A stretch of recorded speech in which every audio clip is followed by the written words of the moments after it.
नमस्ते बच्चों, my self Jaiswal sir. हम पढ़ रहे हैं class 10th social science contemporary India part 2 resources and development important questions. Explain different methods of controlling soil erosion. So in hilly areas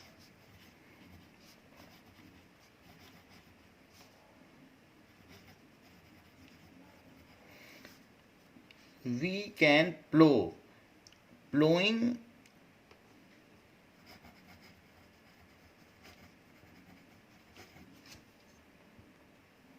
so in hilly areas ploughing जो हिल हैं वो कई तरीके के प्लेट से बने हुए हैं। तो वो जो प्लेट से, क्योंकि स्टोन प्लेट से बने हैं, तो इसमें ये आंसर पहले हमने लिखाया था अक्रॉस, उसको अमेंड कर लें। In hilly areas ploughing along contour line, सीढ़ी नुमा खेत बना करके अगर हम यहाँ पर करेंगे सो उस केस में एक टेरेस फार्मिंग हो जाएगी। तो in hilly areas ploughing along contour line, जो उसकी प्लेट्स हैं डिफरेंट स्ट्रेटम हैं उसी के अलोंग हमें करना है। Ploughing along contour lines.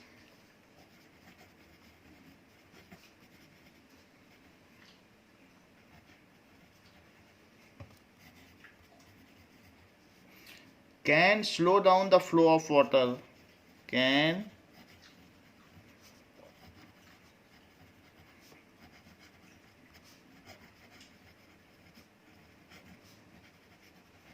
तो अगर हम वैसे फ्लोइंग करेंगे तो वाटर का फ्लो मिट्टी को नहीं बहाएगा।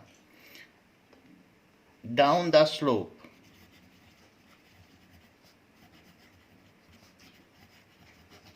hence checks soil erosion.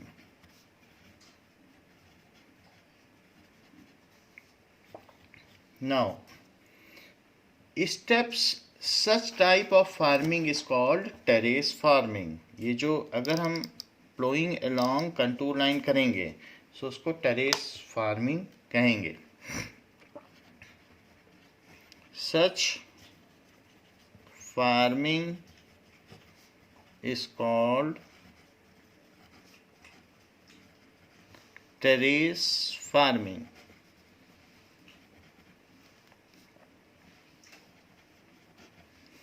Now, Western and Central Himalayas have developed terrace farming techniques. In agricultural region, so agricultural regions, strip farming is to be promoted.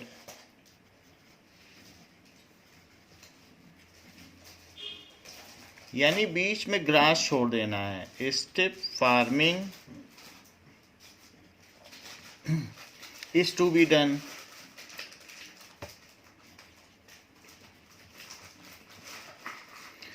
Strips of grass are left to grow between crops. Strips of grass are left to grow between crops.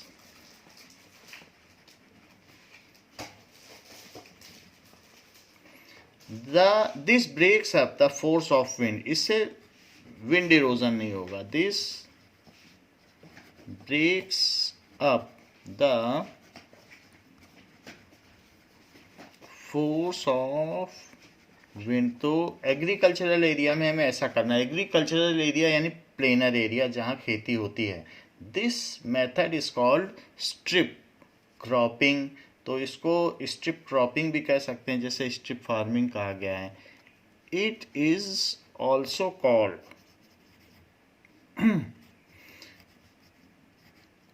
Strip cropping. इसको strip cropping कहा जाएगा। तो contour ploughing कर लिया, strip cropping कर लिया। फिर in dry areas क्या करना है, मान लीजिए जहाँ सैंड ड्यून्स हैं, तो इन dry areas, planting shelter belts, planting shelter belts.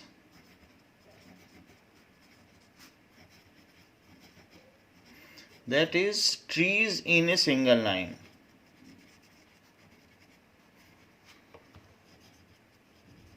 In a line. अगर हम ऐसा करते हैं, so have contributed significantly to stabilization of sand dunes. have contributed, या ये लिख सकते हो contributes. Have contributed significantly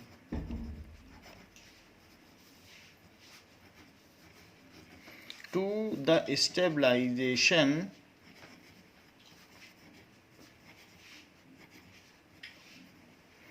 of sand dunes.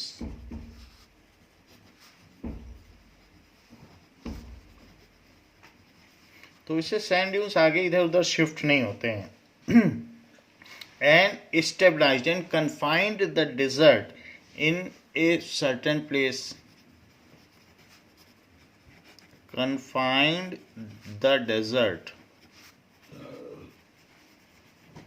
in a particular place.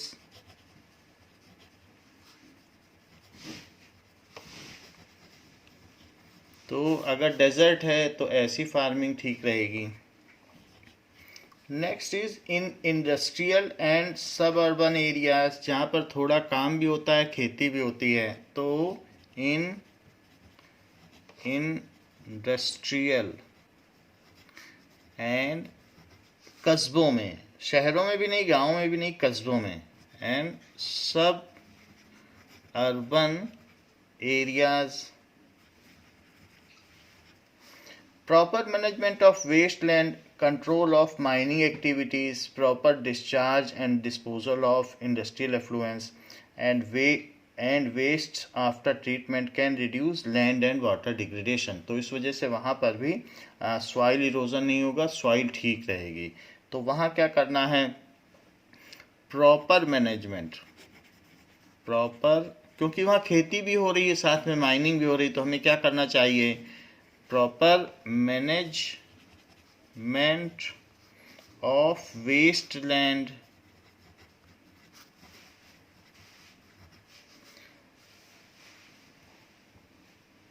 Now proper management of waste lands, control of mining activities, control of mining activities. Activities को control करना है, या उसमें जो डिसिप्लिन है, वो नॉर्म्स हैं, वो फॉलो करने हैं. Proper discharge and disposal of industrial effluent, ये इधर उधर नहीं बहा देना है, नहीं तो उससे भी सॉइल ऊपर की डिग्रेड हो जाएगी. So proper discharge and disposal. जो उसमें से निकलता है वेस्ट वाटर, उसको कहते हैं केमिकल वाटर, उसको एफ्लुएंट कहते हैं. That is disposal of industrial effluents.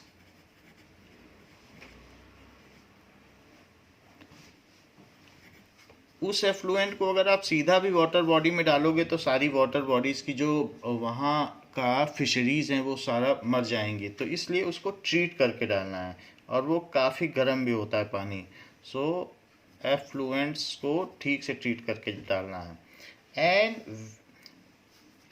Disposal of industrial effluents and wastes, उसमें से वेस्ट भी निकलता है. After treatment,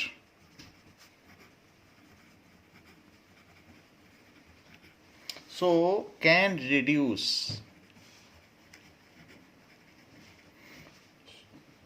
land and water degradation. Land and water degradation.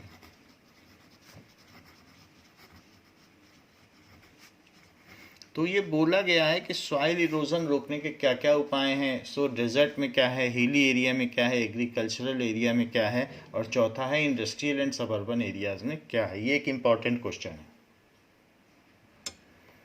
Define the term soil erosion. What are the different types of soil erosion. So ये define करना है कि soil erosion क्या है और कितने तरीके के सॉइल इरोजन हो सकते हैं। जैसे हमने देखा sheet erosion, wind erosion, contour line पे भी पानी गिर जाता है तो वो क्या है, तो ये मिट्टी हट जाती है। सो उन सभी का नाम देखेंगे। The removal of top fertile soil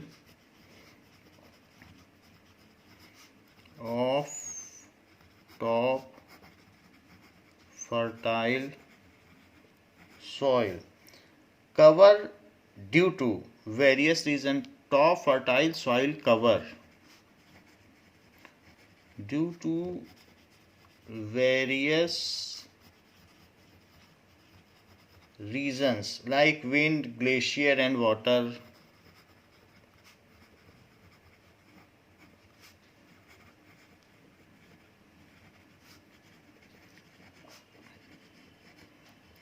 water, so glacier से भी ढक जाता है तो भी टॉप फर्टाइल सॉइल क्या है वहाँ के हट जाएगी।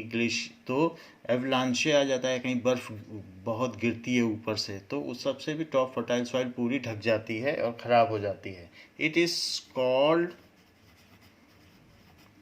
Soil erosion.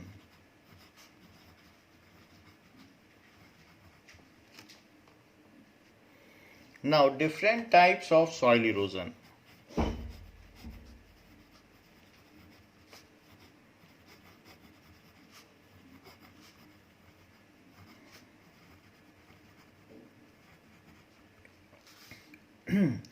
When the running water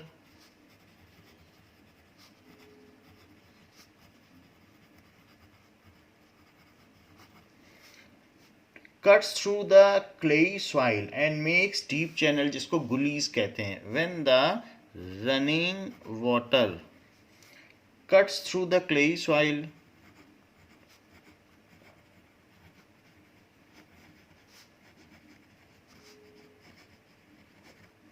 तो क्लेई सॉइल का मतलब है एलुवियल सॉइल, तो उसमें से पानी बह जाए और बहते समय मिट्टी भी ले जाए तो डीप चैनल्स बना देता है। And make deep channels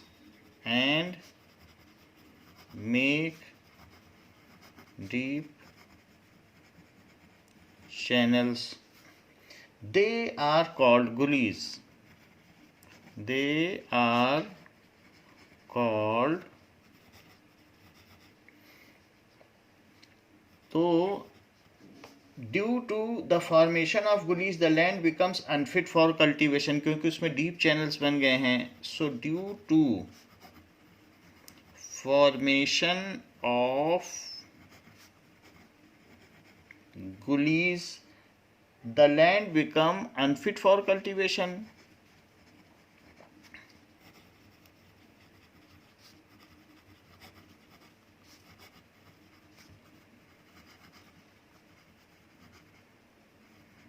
And called bad land or ravines, and called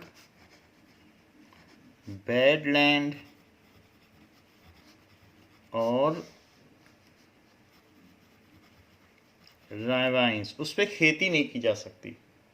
Now here we are seeing the गुली, इसको गली भी कहते हैं। जैसे हमारे घर के आसपास गलियां होती हैं तो इसको कहते हैं कि गली बन गई है, तो गांव वाले गली कहते हैं। It is correctly said that it is a kind of gully, so we can abbreviate it as a gully also. Its pronunciation can be gully also. So गली बन जाती है, so such land is called ravine.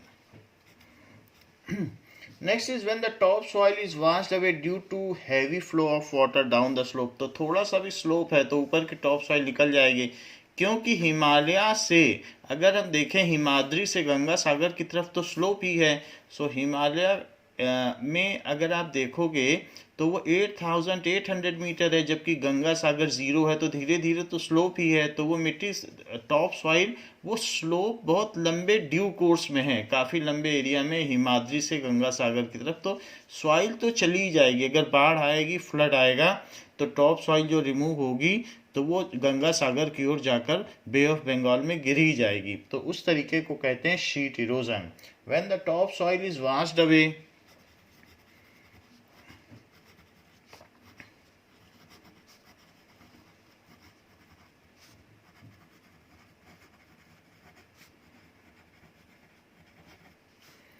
due to heavy flow of water,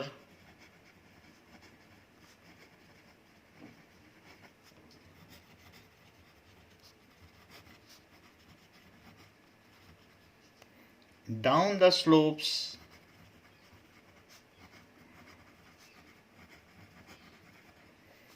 it is known as sheet erosion.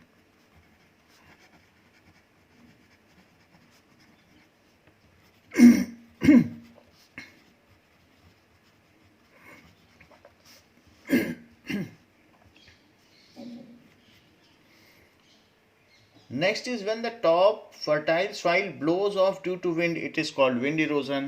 When top fertile soil, जब gusty wind चलती हो, तेज हवा, so blows off due to gusty wind,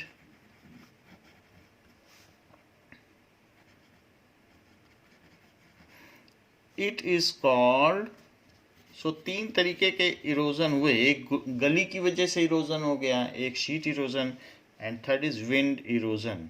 so it is called wind erosion.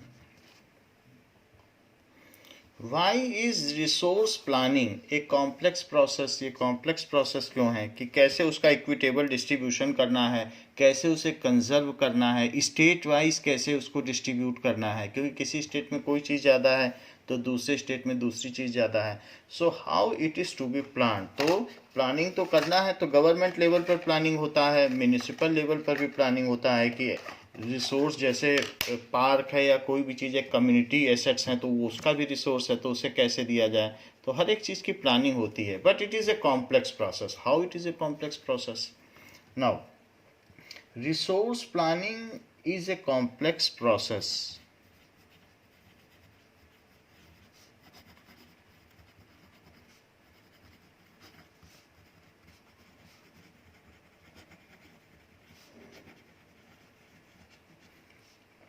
it involves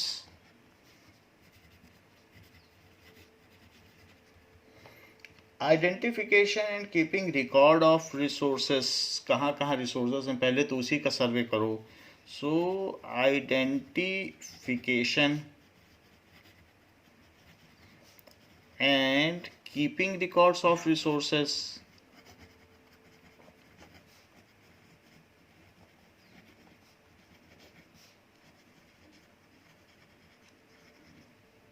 then which involves surveying, mapping and qualitative and quantitative estimation and measurement of resources, कि वहाँ किस quality का resource है और कितनी quantity में resource है।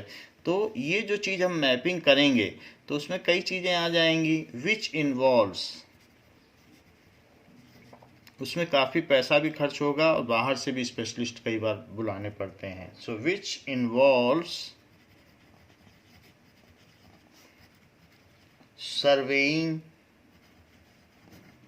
सर्वे करें कि किस किस जगह पर रिसोर्स अवेलेबल हैं, ग्राउंड के अंदर हैं कि ग्राउंड के ऊपर हैं। मैपिंग, उसका फिर मैप बनाएं। एंड क्वालिटेटिव, किस क्वालिटी का रिसोर्स है, क्वालिटेटिव। एंड क्वांटिटेटिव, कितनी क्वांटिटी में रिसोर्स है, quantitative. Estimation and measurement of resources, अनुमान लगाएं फिर उसका मेजरमेंट भी करें, एस्टिमेशन, फिर उसके हिसाब से उस पर पैसा खर्च किया जाएगा उस रिसोर्स के एक्सट्रैक्शन के लिए। Estimation and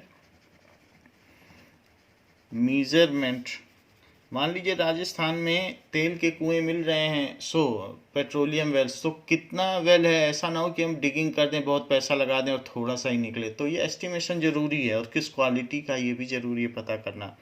measurement of resources, इसलिए ये कॉम्प्लेक्स प्रोसेस है। तो पहला पॉइंट तो हो गया कि उसका पता लगाना ही बड़ी बात है, कितना है, कैसा है, ये सब। अब दूसरी बात कि ये क्यों कॉम्प्लेक्स प्रोसेस है, तो next point, developing a planning structure with proper technology. तो किसी उसको अब डेवलप करना पड़ेगा। सो डेवलपिंग अ प्लानिंग स्ट्रक्चर,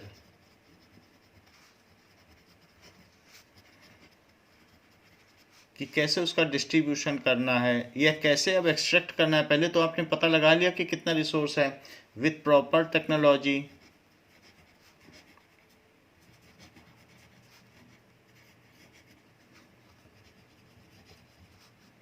नहीं तो आधा तेल स्पिल होगा, जैसे रिलायंस निकालती है तो उसमें बहुत सारा तेल सी में स्पिल हो जाता है। तो सही टेक्नोलॉजी नहीं होगी तो वेस्ट भी होगा रिसोर्स, और उससे वाटर बॉडीज़ को कितना नुकसान पहुंचता है। इसके अलावा स्किल एंड इंस्टीट्यूशनल सेटअप चाहिए for implementing resource development plans. Proper technology चाहिए, स्किल भी चाहिए, एंड इंस्टीट्यूशनल सेटअप भी चाहिए। उसमें बहुत सारे लोग काम करेंगे, तो institutional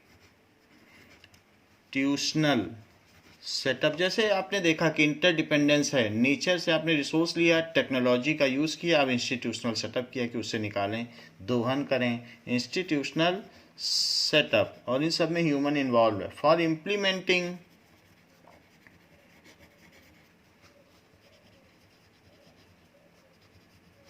resource development plan.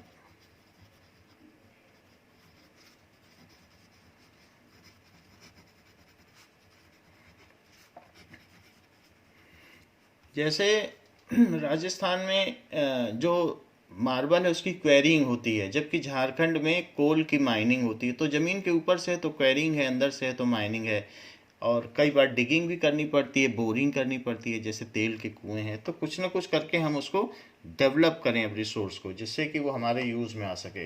Comparing the resource development plans with overall national development plan, कहीं ऐसा तो नहीं कि बहुत ज़्यादा आप खर्च कर रहे हैं और मिल थोड़ा सा ही रहा है। तो उसी हिसाब से नेशन का भी डेवलपमेंट होना चाहिए। इसीलिए विंड मिल और ये सब इतनी सक्सेसफुल नहीं हुई, क्योंकि खर्च बहुत हो जाता है, थोड़ी सी बिजली देती हैं, तो नेशनल डेवलपमेंट हो नहीं पाया उस हिसाब से। इसलिए गुजरात और राजस्थान में विंड मिल ज़्यादा लगाई नहीं गई। सो comparing the resource development plans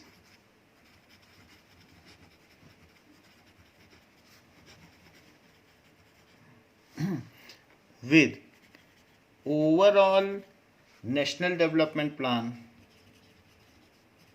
they should go hand in hand at par with the national development. Overall national development plan,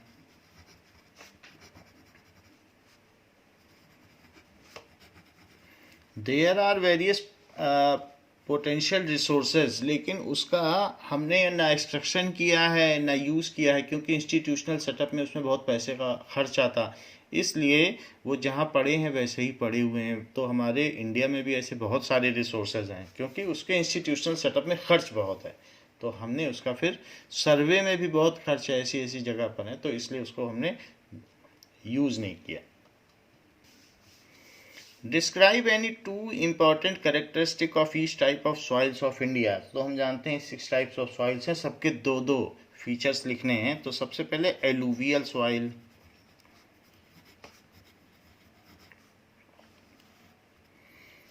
mostly this soil contain adequate proportion of potash, phosphoric acid and lime. So mostly these soil contains, इसमें क्या होगा, adequate, तो हम जानते हैं, जैसे हमने देखा था डेल्टा में भी यही सब होता है, तो डेल्टा जो बनते हैं वो एलुवियल सॉइल से ही तो बनते हैं, तो उसमें भी पोटास फास्फोरिक एसिड था और लाइम था, तो ये एलुवियल सॉइल ही है जो कट के वहाँ चली जाती है। कंटेन्स एडिक्वेट, इसमें गन्ना बहुत उग सकता है, so adequate proportion of potash, potash का मतलब कैल्शियम, पोटेशियम, ये पोटेशियम पोटाश का मतलब, so adequate amount of potash, उसको किसान लोग पोटाश कहते हैं। Phosphoric acid and lime, phosphoric acid होता है और lime, phosphoric acid and lime, तीन चीज़ें बताई गई, के होगा और H3PO4 एंड लाइम का मतलब है कि calcium hydroxide CaOH whole twice, so potash ये और ये तीनों चीज़ें मिलेंगे। So which are ideal for growth of sugar cane, which ideal for growth of sugar cane, इसमें गन्ना उग सकता है, पैडी, वेस्ट बंगाल में अगर पानी मिल जाए तो पैडी भी इसमें उगा लो, paddy, wheat and other cereals and pulses, wheat तो उगता ही है, व्हीट एंड दूसरे अनाज, अदर सीरियल्स, बार्ली उगा लीजिए, सो अदर सीरियल्स भी उगा सकते हैं, सीरियल्स का मतलब अनाज, एंड पल्स क्रॉप्स, दालें, लेग्यूमिनस, सो पल्स दाल या दलहन कहते हैं, सो पल्स क्रॉप्स ये उगाई जा सकती हैं। तो पहली प्रॉपर्टी तो हमने बता दी, इसमें होता क्या है, इसमें कंपोजिशन क्या है। दूसरी प्रॉपर्टी क्या है, these soils are highly fertile, therefore regions of this soil are intensively cultivated and thickly populated.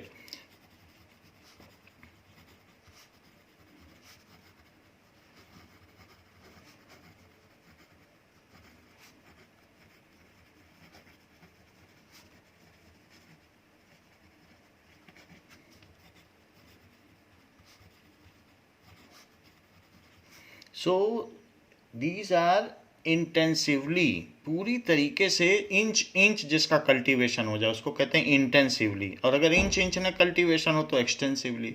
So intensively cultivated and thickly populated, so ये दो चीज़ें बताई, पहली इसमें फर्टिलिटी ज़्यादा है और दूसरी बताई कि इसमें कंपोजिशन क्या है। Now black soil, black soil तो महाराष्ट्र में है, सौराष्ट्र में, जहाँ जहाँ पर वॉल्केनो ने अपना लावा छोड़ा वहाँ बेसाल्ट, बेसाल्ट उसी को कहते हैं जो लावा का कंपोजिशन है, उसमें एक मटेरियल होता है बेसाल्ट, तो उसी वजह से वो काला है। तो वही फिर वेदरिंग हुई, वेदरिंग से उससे जो सॉइल बनी तो वो ब्लैक सॉइल बन गई, लावे से जो सॉइल बनी वो ब्लैक सॉइल है। These soils are black in color.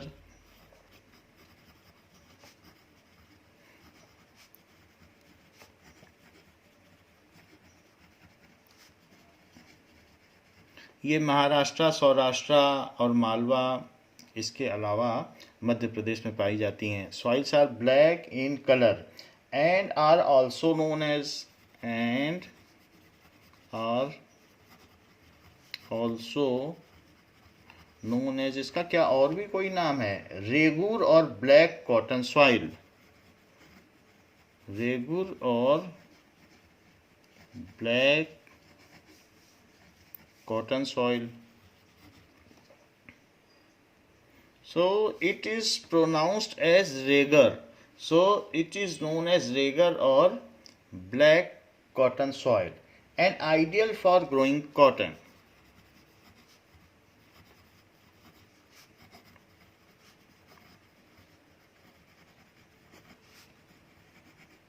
तो पहला है कि ब्लैक कलर की होती है और कॉटन उगाया जाता है। फिर और इसका दूसरी चीज़ क्या है, it is made up from weathering of lava of the volcano, so उसी से बनी है। This soil is made from lava containing, उसमें बसाल्ट था, बेसाल्ट एक और है। So from lava of volcano, तो जो भी वॉल्केनो एरप्ट हुए हैं बहुत पहले, सो उनसे बना है। सो वॉल्केनिक इरप्शंस, जो बहुत पहले वॉल्केनो निकले हैं उनसे बने हैं। So from lava of volcanic eruptions. So ये पहली प्रॉपर्टी हो गई कि इसमें बेसाल्ट होता है। जैसे हमने उसमें बताया था कि फॉस्फोरस होता है और फॉस्फोरिक एसिड है, पोटाश है, कैल्शियम है, ऐसे ही इसमें बेसाल्ट है। Second, the black soil are made up of extremely fine clayey material which has good moisture holding capacity, तो इसमें पानी रोकने की क्षमता है। So this soil is extremely fine clay soil,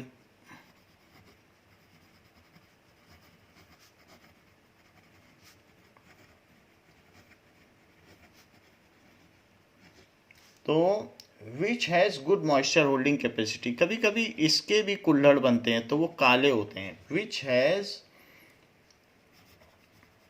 good moisture holding capacity,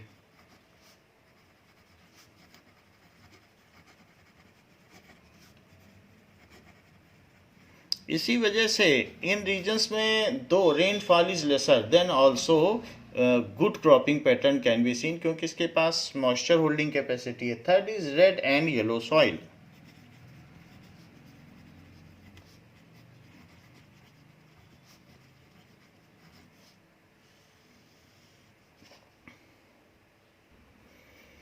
red and yellow soil become red due to diffusion of iron. Iron rust होती है, that is Fe3O4.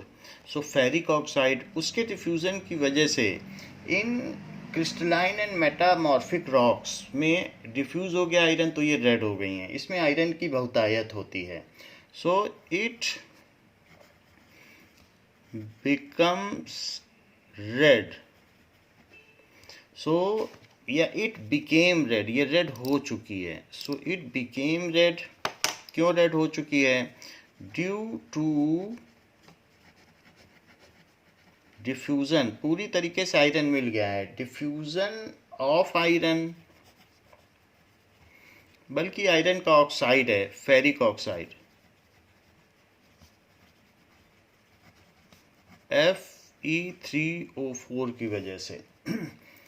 in crystalline and metamorphic rocks, in crystalline and metamorphic, जो rock बहुत ज़्यादा बदल जाए, metamorphism का मतलब होता है सडन ट्रांसफॉर्मेशन। सो मेटामॉर्फिज्म का मतलब समझो। सो मॉर्फिज्म का मतलब तो ट्रांसफॉर्मेशन होता है और मेटा का मतलब ज़्यादा, तो जब ज़्यादा ट्रांसफॉर्मेशन हुआ, सो एक ये प्रक्रिया है। अगर किसी की बॉडी में सडनली ट्रांसफॉर्मेशन हो तो डॉक्टर कहता है इसको मेटामॉर्फिज्म हो रहा है। So sudden transformation.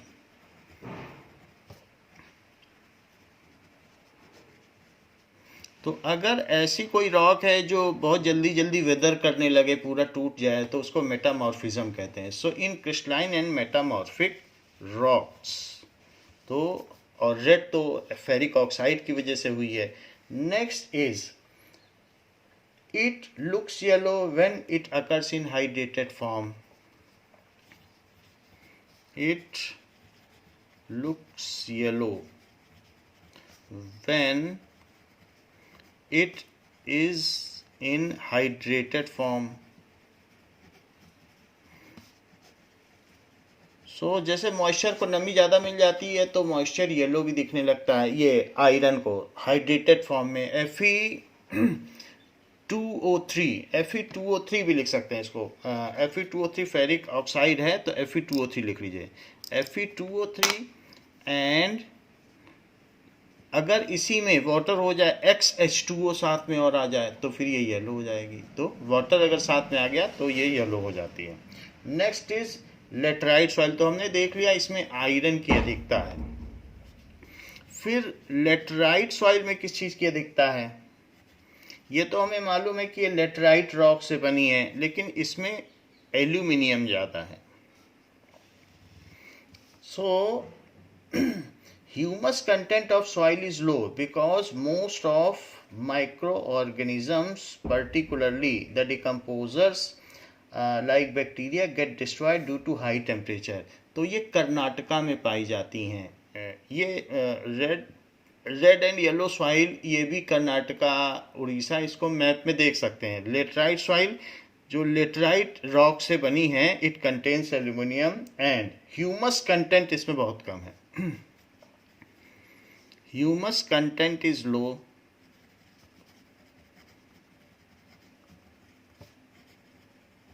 why? Because most of the organisms, जो भी माइक्रो ऑर्गेनिजम्स हैं, micro organisms particularly bacteria, earthworm से सारे चले जाते हैं। गेट डिकम्पोजर्स, इनको मिट्टी में होना चाहिए। जो भी वेस्ट चीज़ होती है, तो पराली है, जो बचा हुआ चीज़ है, उसको डिकम्पोज करने के लिए। So decomposers get destroyed due to high temperature.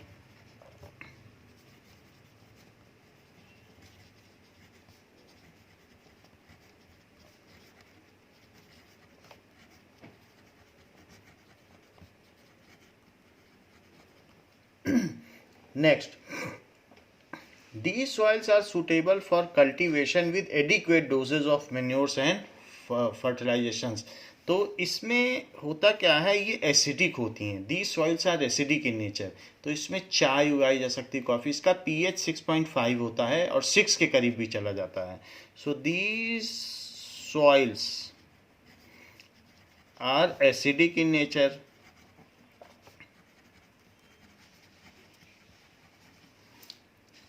और लेटराइट चट्टानों से बनी होती हैं।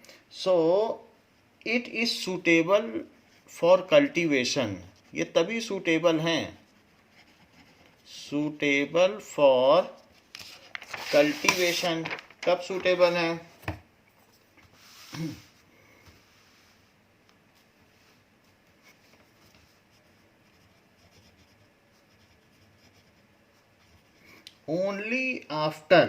only with adequate doses of manures and fertilizers। only with adequate doses of manures and fertilizers। it contains aluminium। इसमें एल्यूमिनियम ऑक्साइड्स होते हैं। एल्यूमिनियम भी ऑक्साइड के ही फॉर्म में होगा, Al2O3 के फॉर्म में रहता है। सो इसमें एल्यूमिना होता है एंड ये fit for production of coffee and tea and suitable, क्योंकि एसिडिक है, for production of coffee and tea. इन दोनों के लिए इंटरमिटेंट बारिश होती रहना चाहिए, तो एसिडिक ज़मीन होनी चाहिए। तो ऐसी ही ज़मीन होती है जो लेटराइट सॉइल है, और उनके लिए ये उपयोगी हैं। Now arid soil. Arid soil का क्या मतलब है? क्या इसे डेजर्ट सॉइल भी कहते हैं? So yes, it is called, ये बलुई मिट्टी।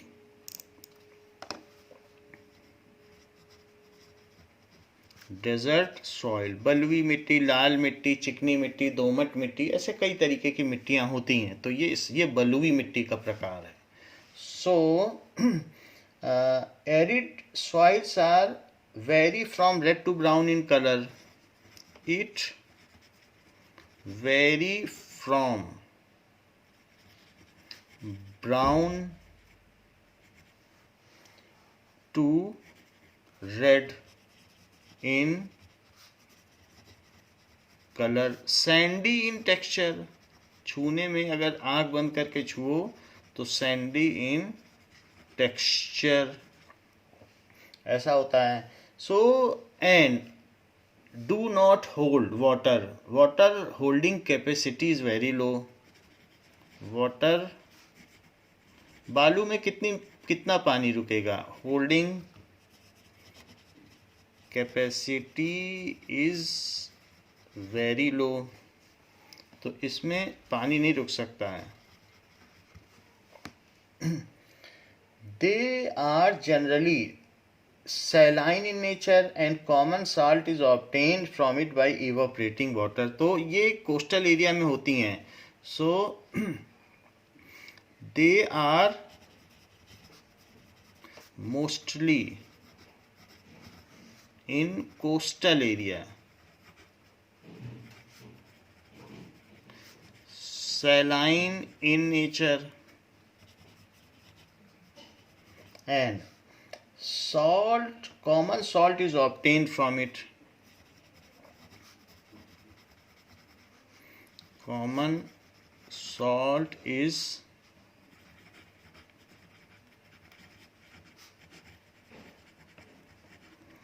after evaporating water।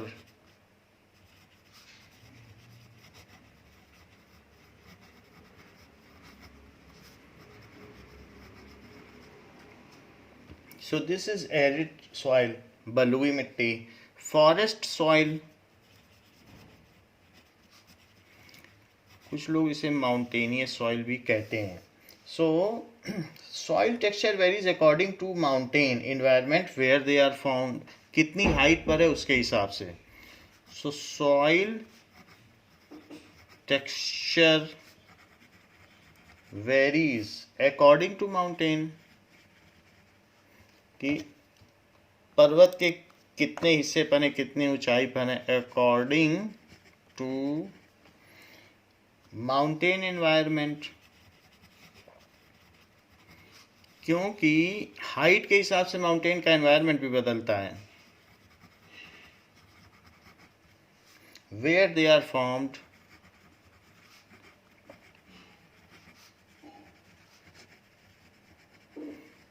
जितने ऊंचे प्लेसेस हैं उसमें कोल्ड ज़्यादा होती है, इसीलिए लोग माउंटेन पे जाते हैं। So they are loamy and silty in valley side.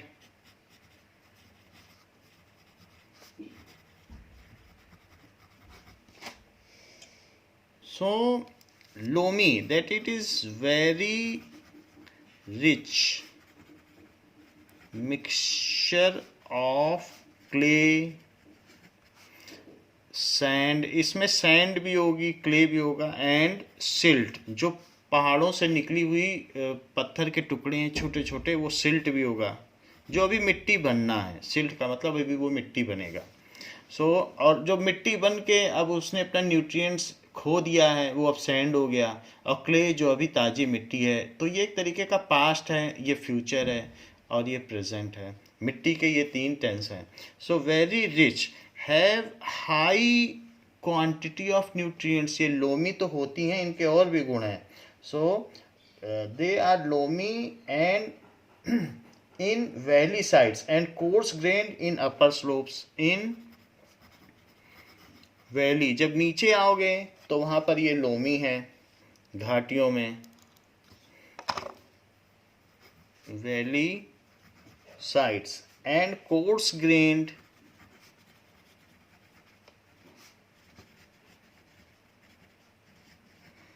in upper slopes।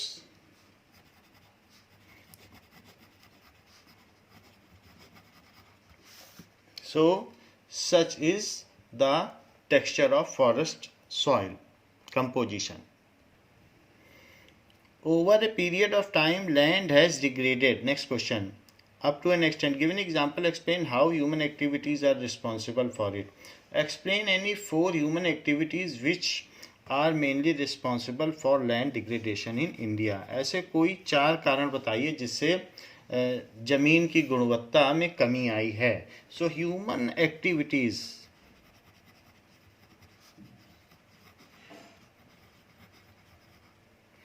such as deforestation,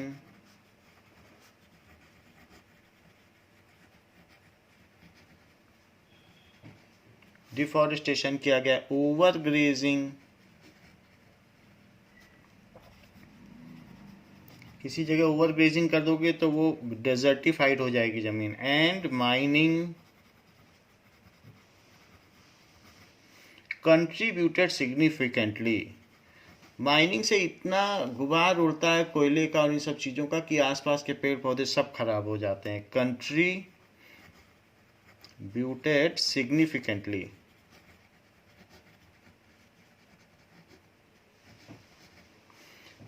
in land degradation.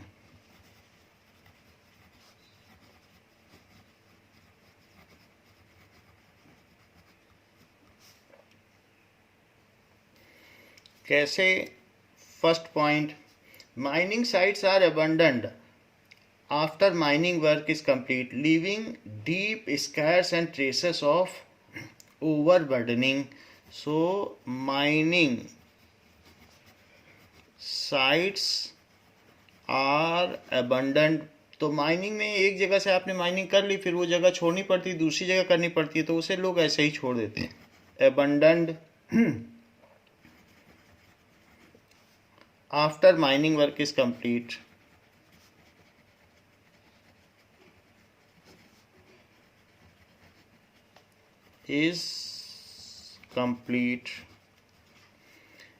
Leaving deep traces of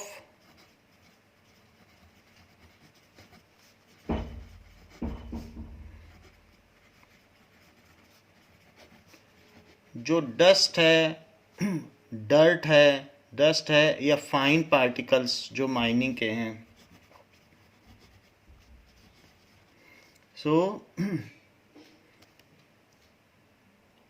जो माइनिंग साइट्स होती है उसमें माइनिंग करने के बाद उसे छोड़ दिया जाता है और उससे उसका जो स्पॉइल होता है, जो वेस्ट है, वो बाहर के सभी जगहों पर उसका एक थिक लेयर जमा हो जाता है.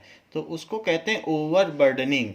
It spoils the area nearby. So overburden कर देते हैं. वहाँ से निकल रहा है डस्ट और स्पेक्स और उसको चारों तरफ वो मकानों में, छतों पर, पेड़ों में, सब तरफ वो अपने आप ही वो जमा हो जाता है. उसे हटाया नहीं जा सकता. वो बारिश के बाद कहीं जाएगा तो जाएगा, फिर भी वो ग्राउंड में ही जमा होगा. वो कहाँ से जाएगा? इतनी जल्दी तो रन ऑफ हो नहीं जाएगा वाटर बॉडीज तक. सो इस तरीके से it leaves deep scarce of overburdening after mining work is complete. So deep traces of dust, fine particles and overburdening nearby area. Overburdening का मतलब है कि thick layers of mining particles वो जमा हो जाए. तो overburdening nearby areas.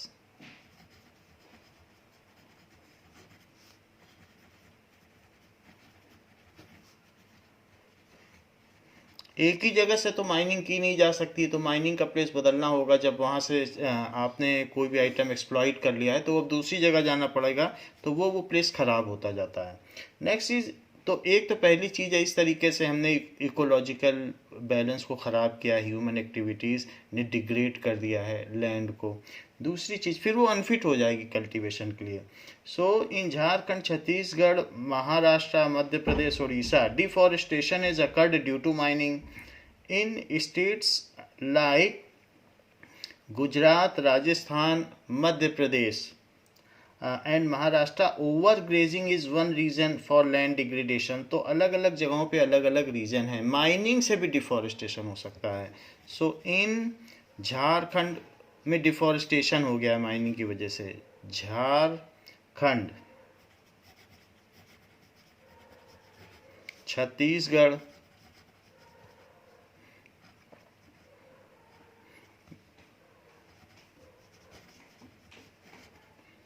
Madhya Pradesh,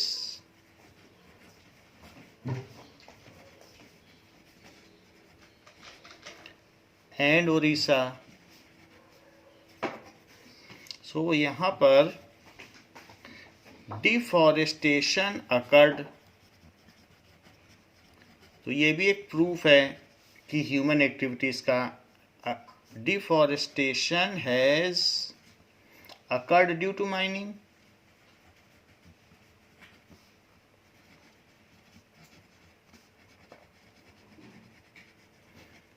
While in Gujarat, Rajasthan, Madhya Pradesh and Maharashtra, overgrazing is the main reason for land degradation. While वहाँ पर उतना शोरगम या चारा नहीं है, तो ओवरग्रेजिंग कराते कराते जो जो नए नए सैपलिंग्स हैं वो भी खा लिए जाते हैं वहाँ के जो बायोमास हैं या पेट्स के द्वारा। So while in Gujarat, Rajasthan, इसीलिए राजस्थान डेजर्टिफाइड हो गया। वहाँ जानवरों को कहते हैं कि मारना नहीं है, और इतने सारे जानवर एक समय में हो गए थे कि उन्होंने ओवर ग्रेस कर लिया।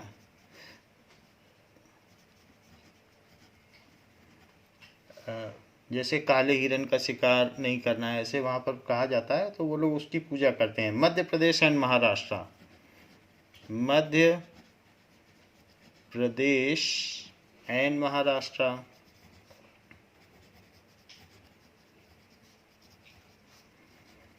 तो वहाँ पर ओवर ग्रेजिंग एक रीज़न है।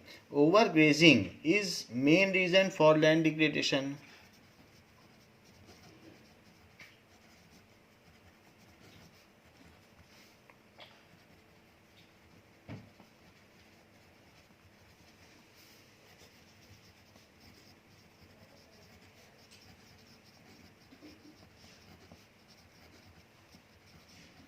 Now this is the second point कि कहीं कहीं माइनिंग है और कहीं कहीं ओवर ग्रेजिंग है। तो ये एक तथ्य है कि कैसे लैंड डिग्रेड हुई है। तीसरी चीज़,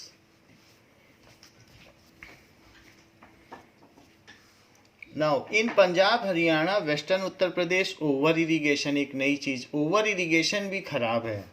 अगर बिजली फ्री मिल रही है तो पानी मिलेगा आपको हैंड पंप से या किसी तरीके से वाटर पंप से, तो आप ये नहीं कि पानी ही डालते रहो। तो सारा उसका न्यूट्रिएंट्स या तो रन ऑफ हो जाएगा या ज़मीन के अंदर चला जाएगा। इन पंजाब तो सॉइल डिप्राइव्ड हो जाती है from nutrients. Punjab, Haryana, western Uttar Pradesh,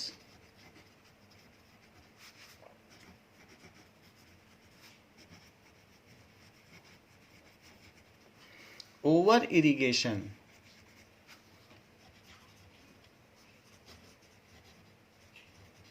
is responsible for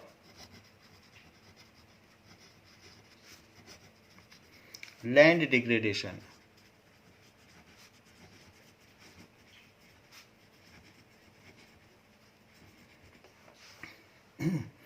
Due to water logging leading to increase in salinity and alkalinity in soil, क्योंकि ऐसा करने से कहीं कहीं पानी जमा हो जाएगा, तो उससे क्या होगा, ड्यू टू वाटर लॉगिंग, पानी के जमा होने से। वाटर लॉगिंग, जहाँ पानी जमा होगा तो आस पास का मिनरल वहाँ रन ऑफ कर करके आता जाएगा और वो जगह बहुत सैलाइन हो जाएगी, उसमें सॉल्ट्स बहुत ज़्यादा हो जाएंगे। Water logging, due to water logging there is it leads to increase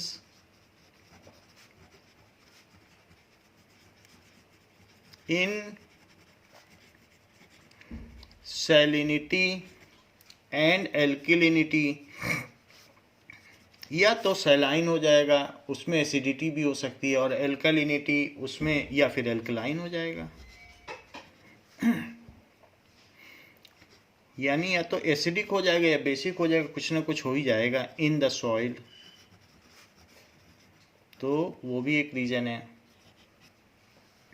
the mineral processing like grinding of lime stone. अभी ये राजस्थान में मकराना और इसके आसपास आप जहाँ जाओगे ट्रेन से तो पता चल जाएगा, मिनरल की प्रोसेसिंग बहुत होती है। Grinding of lime stone for cement industry, calcite, और फिर उसी से जो उसका पाउडर होता है उसी से सीमेंट बनाया जाता है for cement industry, and calcite and soap stone for ceramic industry. तो ये कैल्साइट भी और है जिस जो सेरेमिक अलग अलग के बर्तन बनाए जाते हैं, soap stone. So generate huge quantity of dust in atmosphere which ultimately comes down to land, और इस तरीके से लैंड का डिग्रेडेशन हो जाता है। So the mineral processing, mineral calcium carbonate भी एक मिनरल है जो कि लाइम स्टोन है, तो मार्बल भी कहते हैं। मिनरल प्रोसेसिंग एग्जाम्पल के तौर पर इन राजस्थान पर आप देख सकते हैं, Rajasthan. So like grinding of like lime stone, grinding of lime stone, संगमरमर की जो प्लेट्स बनाई जाएंगी ज़मीन में बिछाने के लिए, तो लाइम स्टोन शीट्स बनेंगी, सो मार्बल शीट्स। सो लाइम स्टोन की grinding and calcite for ceramic industry, and grinding of calcite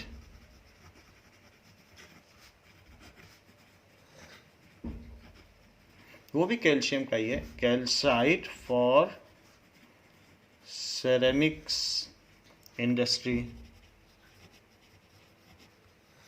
दो अलग अलग टाइप हैं, एक लाइम स्टोन और एक कैल्साइट, दोनों ही कैल्शियम के ओर हैं। So generate huge quantity of dust, generate huge quantity of dust. फिर उसके आसपास कुछ नहीं उगता है। डस्ट तो वो है जो कि एटमॉस्फेयर में रह जाए,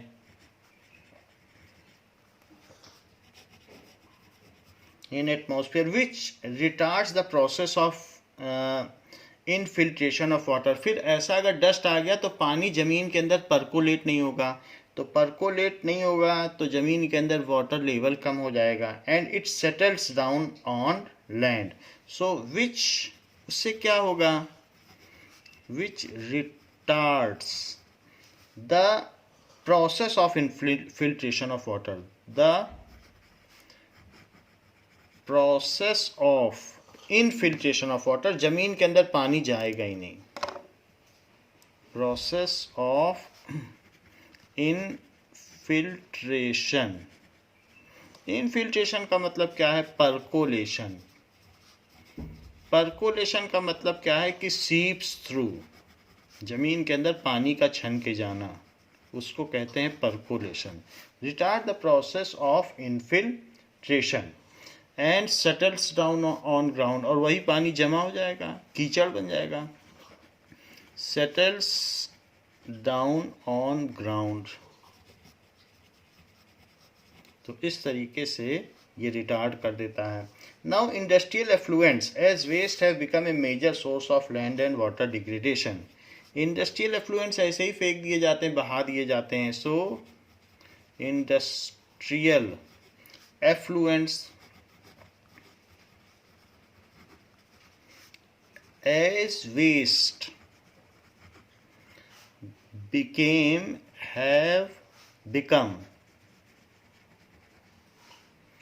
a major source of land and water degradation. Water को भी करता है, लैंड को, क्योंकि वो ट्रीट नहीं करते हैं, डिग्रेडेशन। सो किस किस तरीके से ह्यूमन एक्टिविटी रिस्पॉन्सिबल है, ये इस क्वेश्चन में बताया गया है। ओवर इरिगेशन रिस्पॉन्सिबल है, तो कहीं कहीं माइनिंग रिस्पॉन्सिबल है, कहीं क्वेरिंग है, तो कहीं कहीं पर हमने देखा कि ग्राइंडिंग है रिस्पॉन्सिबल, तो कहीं कहीं इंडस्ट्रियल इन्फ्लुएंस। इन्हीं 5 पॉइंट्स को याद रखना है। Now next question is describe the type of resources classified on the basis of development कि कितना डेवलप हुआ है कोई रिसोर्स के बेसिस पर हम उन्हें किन प्रकारों में बांट सकते हैं, on the basis of status of development.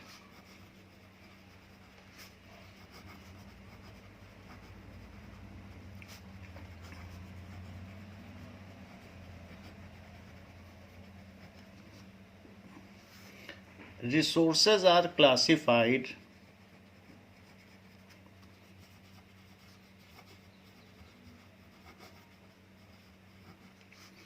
as below. One is potential resource. What does it mean by potential resource?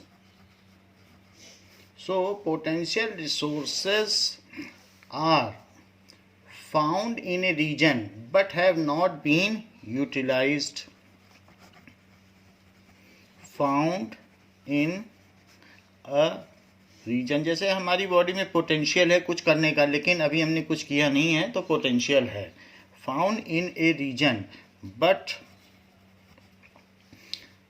Not have been utilised.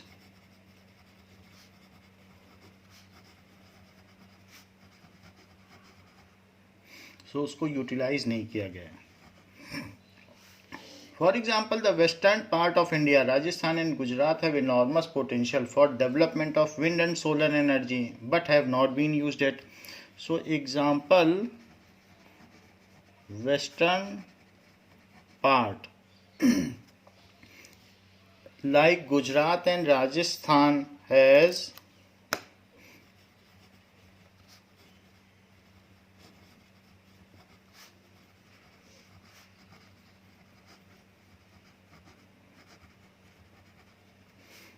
enormous potential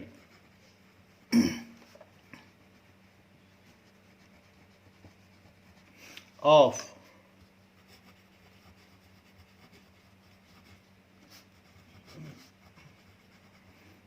wind and solar energy but have not been used yet.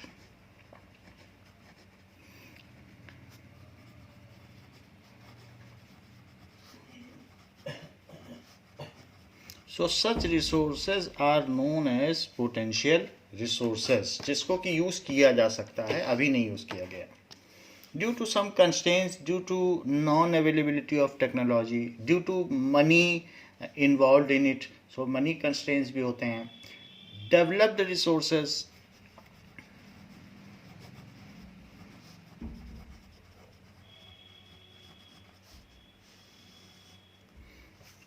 So resources which are surveyed and their quality and quantity have been determined for utilization. The development of resources depends on technology and level of their possibility. So उनका सर्वे कर लिया गया है। The resources which are surveyed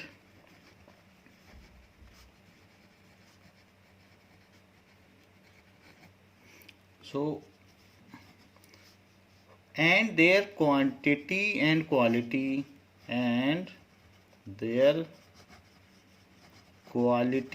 कि कितना है और कैसा रिसोर्स है, अच्छा आयरन है कि बुरा आयरन है कि इन्फीरियर क्वालिटी का है, तो quality and quantity so have been determined for utilisation.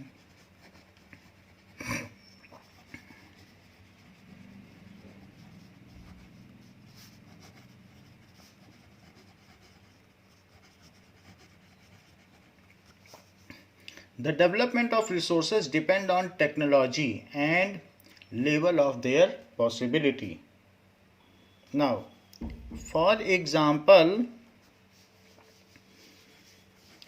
petroleum and CNG. CNG, that is compressed natural gas. So present in, so वहाँ प्रेजेंट है in Bombay high in Maharashtra, वहाँ अंडरग्राउंड में सी के अंदर मौजूद है। सो बॉम्बे हाई, उसमें एक सी पोर्ट है, उसका नाम है बॉम्बे हाई। in Maharashtra, वो बिल्कुल तैयार है, आप जैसे चाहो बोरिंग करो निकाल लो, but we do not have at present any technology to extract them, to use them. तो एक होता है उसे डेवलप करना है, एक होता है कि डेवलप्ड है लेकिन हम यूज़ नहीं कर पा रहे हैं, they are not in current use. अब उसको निकालोगे तो यूज़ करोगे, लेकिन वो तैयार है बिल्कुल Maharashtra, but we do not have any technology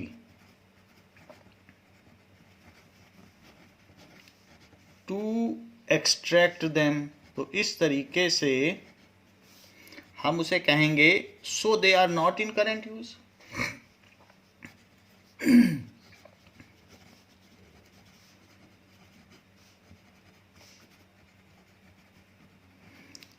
अगर उसको किसी एजेंसी को दे दिया जाए तो हम यूज करने लग जाएं। Next is stock. Materials in the environment which have the potential to satisfy human needs, but human being do not have the appropriate technology to access them, are called stock. So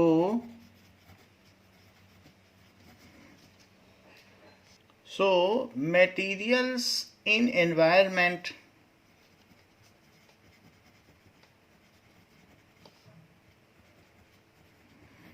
which have the potential to satisfy human needs, which have the potential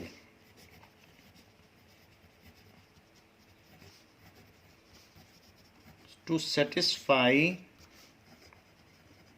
human needs. Like अगर hydrogen हमें fuel के तौर पर मिल जाए तो हम petroleum को replace कर सकते हैं, हाइड्रोजन से सारे व्हीकल चलेंगे, हाइड्रोजन गैस को लिक्विफाई करके, और वाटर से हाइड्रोजन बनाया जा सकता है उसकी इलेक्ट्रोलिसिस करके। लेकिन अभी हमारे पास कोई ऐसी टेक्नोलॉजी नहीं है कि हम कैसे वाटर से हाइड्रोजन निकालें। सो ये स्टॉक है। सो वाटर एग्जाम्पल क्या है कि water is a compound of oxygen and hydrogen,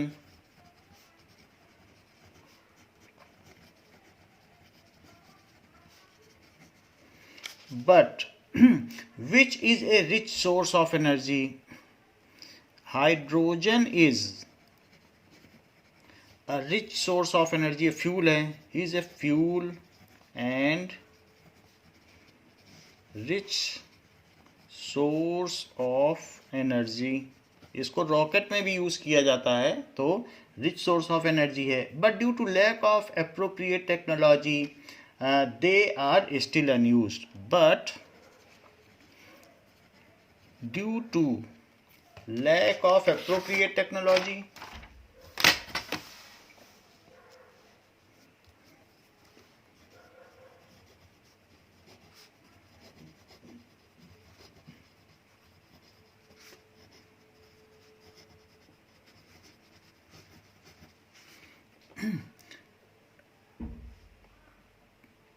they are still unused, they are still unused, तो वो अभी यूज नहीं हो पाए हैं। Next is potential resource.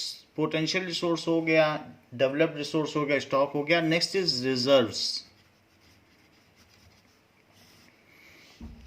So these are the subset of stock which can be put into use with the help of existing technology, but their use have not been started yet, probably that they can be used for meeting future requirements. So the resources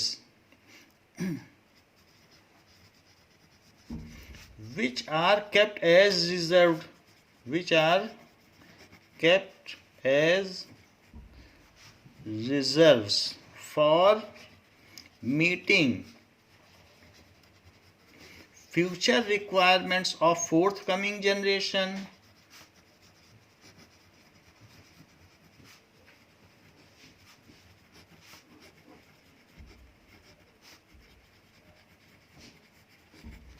सारे resources हमारे लिए तो नहीं है, हमारे पहले बहुत लोग आए हैं, आगे भी आएंगे, तो उनकी भी हमें ध्यान देनी है। तो जनरेशंस, सो उनका ध्यान देना है कि उनके लिए भी रिसोर्सेज बचे रहें। सो river water can be used for generating hydroelectric power plant, but it is utilized only to a limited extent, as and they are kept as a reserve which can be used in future. Example के तौर पर आप जगह जगह dam बना लो, तो river water can be used for generating electricity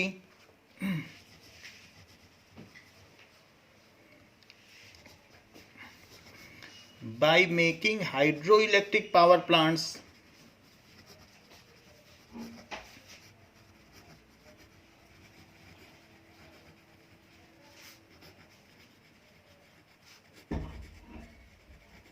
and constructing dams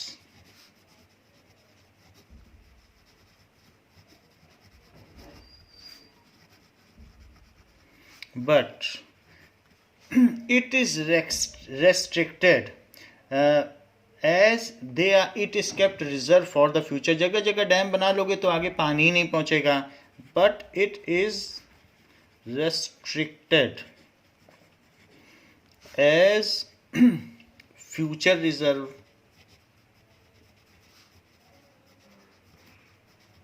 तो जब आगे ज़रूरत पड़ेगी किसी को तो डैम बनाएगा, जितनी इलेक्ट्रिसिटी हमें चाहिए हमें मिल गई है तो हम और डैम क्यों बनाएं। सो आगे जिसको ज़्यादा ज़रूरत होगी तो फिर बना लेगा। Describe the type of resources classified on the basis of exhaustibility, कि वो एग्जॉस्ट हो जाएंगे कि नॉन एग्जॉस्टेबल है, इनएग्जॉस्टेबल है। So on the basis of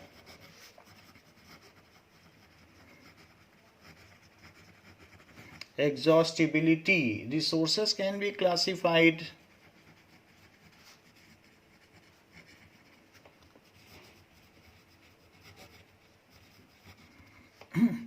as, so उसको हम कैसे क्लासिफाई कर सकते हैं? Renewable resource,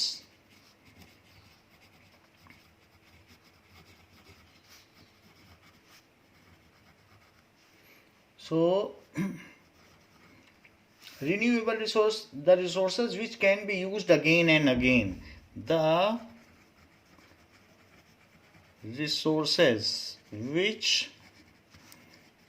can be used again and again, जैसे बायो जियो केमिकल साइकिल होता है तो पानी बार बार बरसता है, again and again. River water फिर से यूज़ करो, प्लांट कट कर दो तो एक डेफिनेट टाइम इंटरवल के बाद फिर से टिम्बर मिल जाएगा, फिर से प्लांट्स आ जाएंगे, तो लकड़ी कट कर लीजिए। तो इस तरीके से अगेन एंड अगेन यूज़ कर सकते हैं। And can be reproduced by physical, chemical और मैकेनिकल प्रोसेस। विंड एनर्जी है तो वो एक किसी न किसी मैकेनिकल प्रोसेस यानी डिफरेंशियल प्रेशर की वजह से हवा चलती रहती है, तो विंड एनर्जी है, विंड मिल बनाते रहिए। तो can be reproduced by physical, जो बायोमास है, फिजिकल प्रोसेस में जैसे हमने बताया कि वाटर है तो इवोपरेट होगा, फिर कंडेंस होगा, फिर प्रेसिपिटेट होगा, तो पानी बार बार बरसेगा। So again and can be reproduced, can be reproduced by physical. So physical हमने बता दिया कि वाटर की रेनिंग फिजिकल प्रोसेस है। केमिकल क्या है? प्लांट्स का उगना या बायोमास, मवेशियों का आना, तो मवेशी यूज़ करते रहो, उनका मीट भी यूज़ कर सकते हैं, उनको डेयरी के लिए यूज़ कर सकते हैं, वो आता रहेगा। केमिकल प्रोसेस है क्योंकि मवेशी बार बार उगते रहेंगे, कैटल्स। और मैकेनिकल प्रोसेस, प्रेशर डिफरेंशियल की वजह से विंड चलती है और वो मैकेनिकल प्रोसेस है, तो ये कभी ख़त्म नहीं होगा, विंड एनर्जी या ये सब। So processes are known as renewable और replenishable resources, are known as renewable और रिप्लेनिशेबल रिसोर्सेज। वैसे तो ये एग्जॉस्टेबल भी हो सकते हैं, इनएग्जॉस्टेबल भी, सारे पेड़ काट दो तो एग्जॉस्टेबल है, लेकिन रिन्यू हो जाएंगे, तो ऐसा फिर भी हम ये रिन्यूएबल के बेसिस पर बांट रहे हैं कि बार बार हमें मिलता रहे। सो रिन्यूएबल और रिप्लेनिशेबल, जैसे सन रेज हैं वो इनएग्जॉस्टेबल है, और विंड एनर्जी भी इनएग्जॉस्टेबल है, लेकिन प्लांट्स के केस में वो एग्जॉस्टेबल है। अगर कट कर लोगे तो एग्जॉस्ट हो जाएगा, फिर अगर नदी का पानी यूज़ कर लो तो फिर अगले वाटर साइकिल में फिर मिलेगा। फिर भी रिन्यूएबल एंड नॉन रिन्यूएबल पे कहा गया है। Example, solar energy, water, forest and wild life. Solar energy, water, forest, wind energy भी आ जाएगी।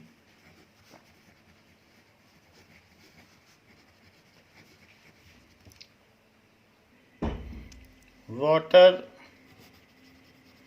Forest and wild life. So ये हो गया renewable resources. Non renewable resource क्या हुए? नॉन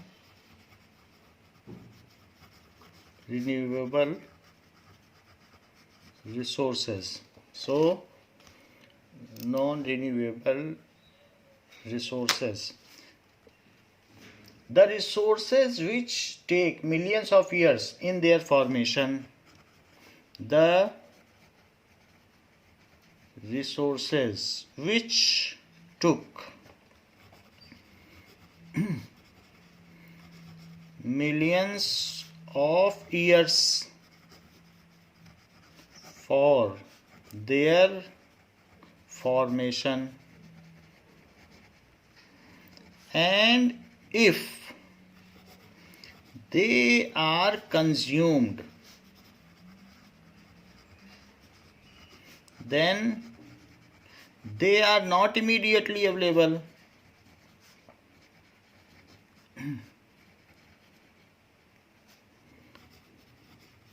इन नियर फ्यूचर में तो हमें वो नहीं मिल पाएंगे। तो ऐसे जैसे फॉसिल फ्यूल है, जीवाश्म ईंधन, तो अगर आपने उनको यूज़ कर लिया उन लाखों सालों में बने, मिलियंस ऑफ ईयर्स में, तो वो नियर फ्यूचर में नहीं मिल पाएंगे। So such are non renewable resources, so mineral and fossil fuel. Minerals भी जो है ज़मीन के अंदर, वो भी नहीं मिल पाएंगे इतनी जल्दी। फॉसिल फ्यूल, क्योंकि ये एक जियोकेमिकल प्रोसेस है, जियोलॉजिकल प्रोसेस है, तो हमें इतनी जल्दी नहीं मिल पाएगा। So if they are used, if fossil fuel is used, then it will not be recycled in immediate future. Now, one more very important question: what do resources mean and how are resources classified? So, resources are the means available for economical and potential development, are the means of economical and political development,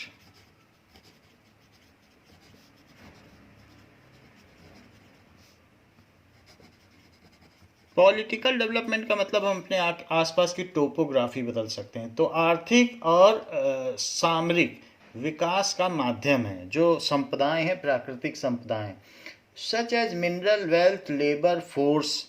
तो अगर इन सब resources होंगे तो Britain ने हम पर देखो कैसा पॉलिटिकल डेवलपमेंट किया, पूरे सब जगह उसने अपने उपनिवेश कॉलोनी बना ली। तो पॉलिटिकल डेवलपमेंट रिसोर्सेज की वजह से ही तो हो पाया। सो इंडिया भी रिच है क्योंकि उसने रेशम का व्यापार किया, तो कभी किसी चीज़ का, चाय का व्यापार किया। तो पॉलिटिकल डेवलपमेंट भी रिसोर्सेज से ही होता है। तिब्बत में रिसोर्स नहीं है, उसका पॉलिटिकल डेवलपमेंट ही नहीं हो पाया। सो सच एज मिनरल वेल्थ, सो मिनरल वेल्थ हो गया, मिनरल भी एक वेल्थ ही है, उससे बेचने से पैसा मिल जाएगा। So mineral wealth, labour force human resource में आ जाएगा, labour force etcetera. So now In other words, everything available in environments that can be used to satisfy our need. In other words, everything available in nature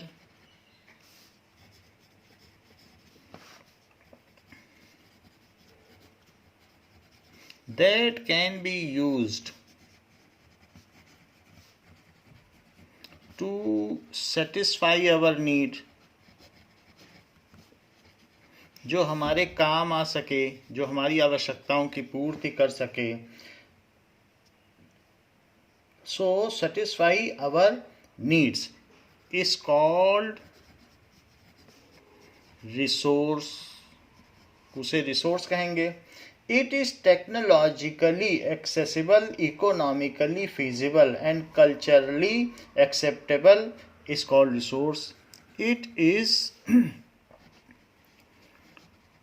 technologically हम उसे पा सकें, इतना अंदर ना हो, ग्राउंड के बहुत अंदर डीप डाउन 1000 किलोमीटर, तो हम उसे कैसे निकालेंगे, फिर थोड़ी रिसोर्स कहलाएगा. टेक्नोलॉजिकली एक्सेसिबल, 100 मीटर 200 मीटर तक तो खोदा जा सकता है. एक्सेसिबल. इकोनॉमिकली, पैसा भी ज़्यादा नहीं लगना चाहिए. सो economically,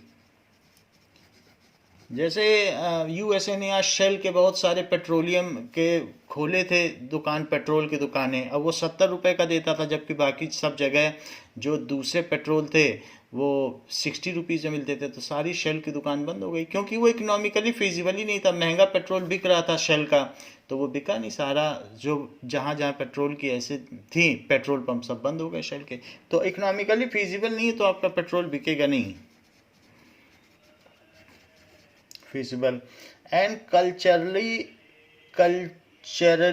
acceptable and culturally acceptable हो, उसमें किसी बायोमास का या किसी का नुकसान ना हो तो माना जा सकता है. Can be called resources.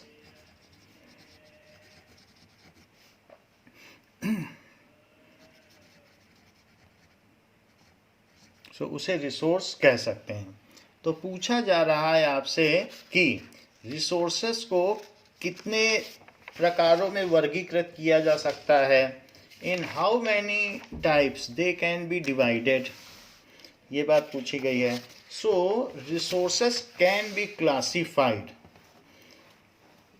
On different basis as follows. सो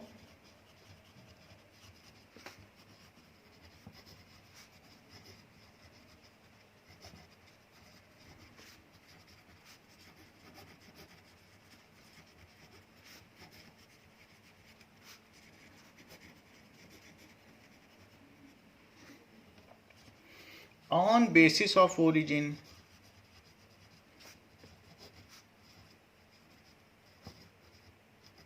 सो वो कहाँ से निकला है उसके बेसिस पे. Biotic and abiotic.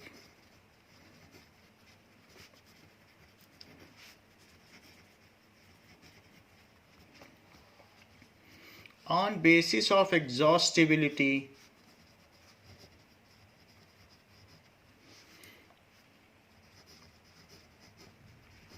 renewable and non renewable. on basis of ownership, उनका मालिक कौन है. इंडिविजुअल, कम्युनिटी सामुदायिक, national,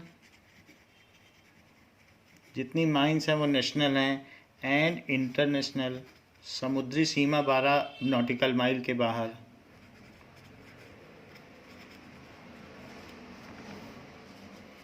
on basis of status of development,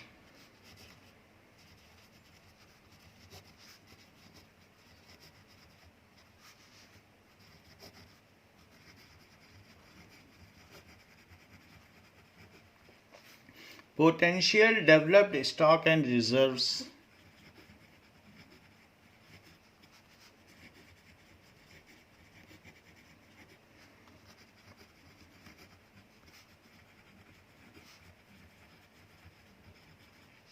सो ये different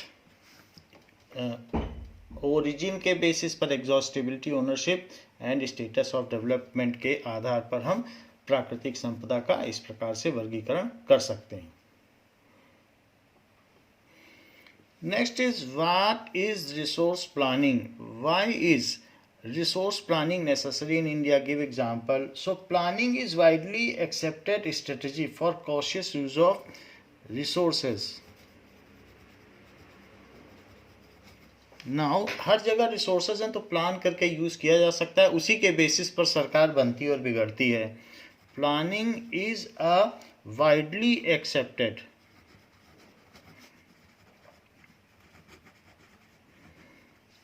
strategy for cautious use of resources.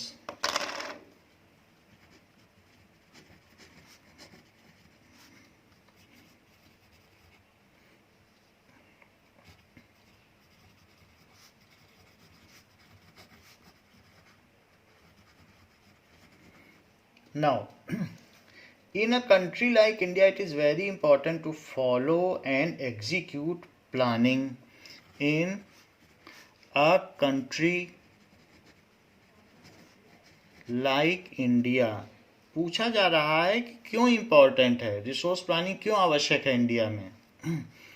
India, it is very important to follow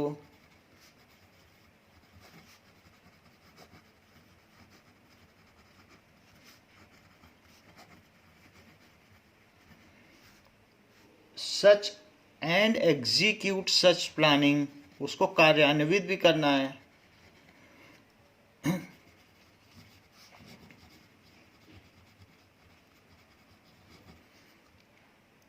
As India has enormous diversity in availability of resources, ऐसा नहीं कि सब जगह सब resource हैं. As India has enormous, कहीं कुछ है तो कहीं कुछ, तो इनॉर्मस डाइवर्सिटी है, विभिन्नता है, diversity in availability of resources, कहीं पानी है तो कहीं पानी नहीं है, कहीं पेट्रोलियम है तो कहीं आयरन है, तो उसको डिस्ट्रीब्यूट करना है. Such some regions are rich in certain types of resource but deficient some other type of resource. Some regions are rich in certain types of resources but deficient in other types of resources.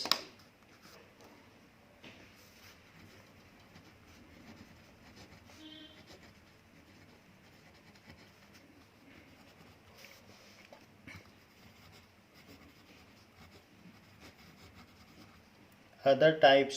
सो इसके लिए planning जरूरी है.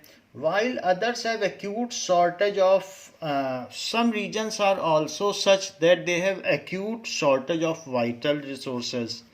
some जैसे लद्दाख हो गया तो वहाँ resource ही नहीं है कोई. some regions are there which have acute shortage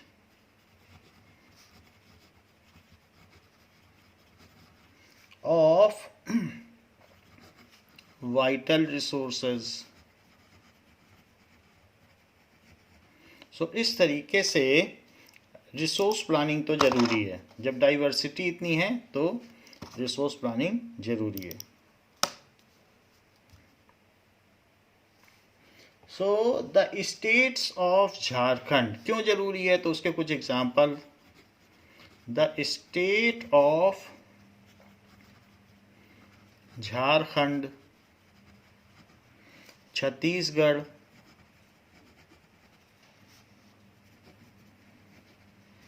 and Madhya Pradesh are rich in mineral and coal deposits. तो यहाँ पर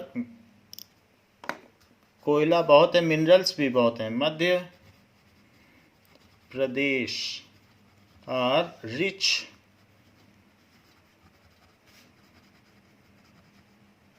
in mineral and coal deposits.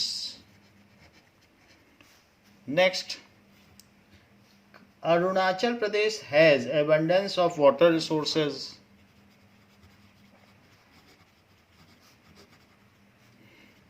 Arunachal Pradesh has abundance of water resources. तो वहाँ पानी बहुत ज़्यादा है. Now,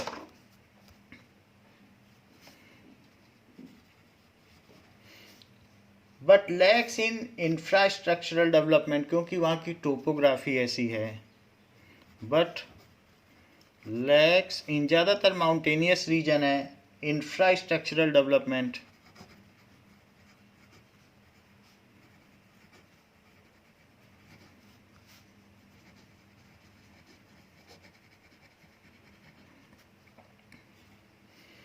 The state of Rajasthan is very well gifted with solar and wind energy. The state of Rajasthan is very well gifted with solar and, यहाँ आसानी से differential pressure generate हो जाता है. तो साल भर हवा 15 किलोमीटर पर आवर से ऊपर चलती रहती है. तो विंड मिल पूरे साल चलती रहती है. तो इस तरीके से यहाँ पर, और सोलर एनर्जी भी बहुत है, क्लाउड कम ही रहते हैं यहाँ. तो अच्छा खासा सोलर एनर्जी यहाँ पर मिल जाता है. तो ये वेरी वेल गिफ्टेड है. डेजर्ट रीजन है, एरिड एरिया है. तो ये सारी चीज़ें हैं. तो राजस्थान में ये सब चीज़ है. और the cold desert of Ladakh is relatively isolated from rest of country. The cold desert of Ladakh is relatively isolated from rest of the country.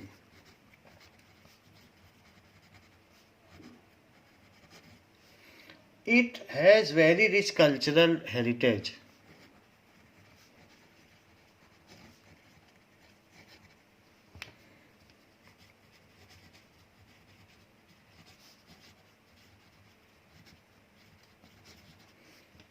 But it is deficient in water.